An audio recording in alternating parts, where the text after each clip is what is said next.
नमस्कार, India news देख रहे हैं आप। आपके साथ मैं अभिषेक पांडे। बुलेटिन की शुरुआत बड़ी खबर से। पेट्रोल डीजल को लेकर बड़ी खबर है। पेट्रोल डीजल के दामों में कोई भी बदलाव नहीं हुआ है।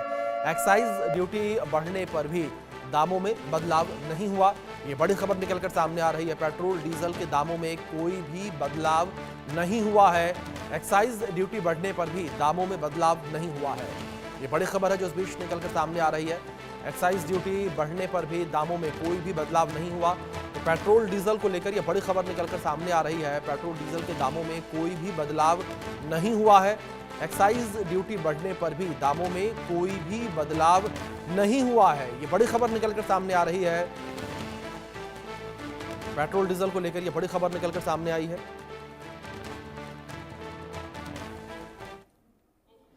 Now the next question is, what is going to happen to petrol prices? Because I know you guys are dying to ask me this question. Several of you have already messaged me. Look, international price of petrol came down to around $60 a barrel,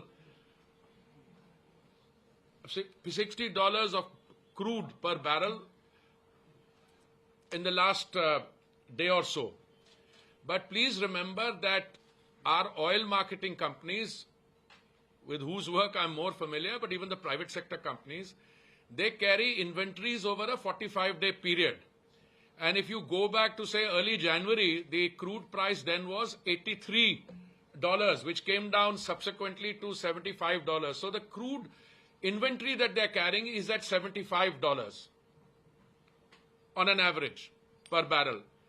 So, but if your question is going forward from here, if the price remains at $60 a barrel as it is today or thereabouts, and I'm not going into the Indian basket or Brent, etc., I'm not going into that, then can you legitimately expect prices of petrol and diesel to be moderated by the oil marketing companies in keeping with the global price? To which my answer would be yes. In a deregulated sector, you can expect them to accordingly adjust the market retail price.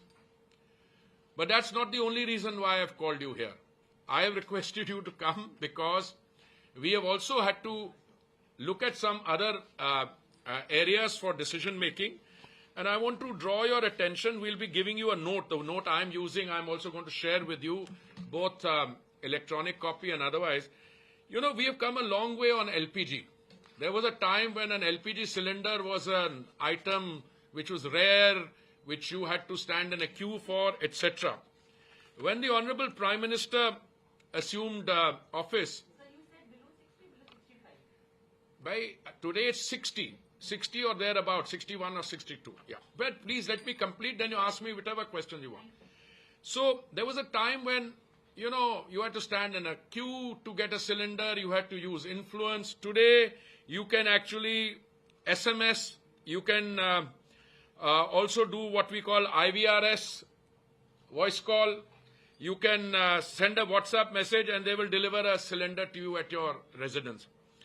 The total coverage of LPG for the population, it stood at around 14 crores or 140 million in 2014. That has gone up to around 33 crores or 330 million. So if you go by the yardstick that you have one cylinder per connection per household, then the entire country is covered. In fact, I would say there's more than 100% LPG coverage. In addition to that, we have an Ujjwala scheme. The Ujjwala scheme was introduced in 2016, and the Ujjwala scheme also has something like 100 million plus or 10 crore plus beneficiaries. And the advantage of the Ujjwala scheme and overall LPG connection is that today our brothers and sisters, more our sisters, they can have freedom from firewood, coal, cow dung, cakes, etc., all the traditional cooking fuels, which is not the case even in some advanced countries, where even though the country is developed, the rural countryside is still using firewood and coal, etc. Now, the LPG infrastructure in India, I just wanted to tell you, we have now gone from 55.9% LPG coverage in 2014. We have gone today to 107.4% LPG coverage. Number of bottling plants of our OMCs or oil marketing companies has gone up from 187 to 212. Number of LPG distributors in India was in 2014, we had 13,896. Today we have 25,554. The domestic LPG connections I've told you, the consumption in the country of LPG through the OMCs, it's 17.6 million metric tons. In 2014, it has gone up now to 30.4 million metric tons. Now I want to come to LPG pricing, and I think this is one of the subjects on which I wanted to have this exchange with you.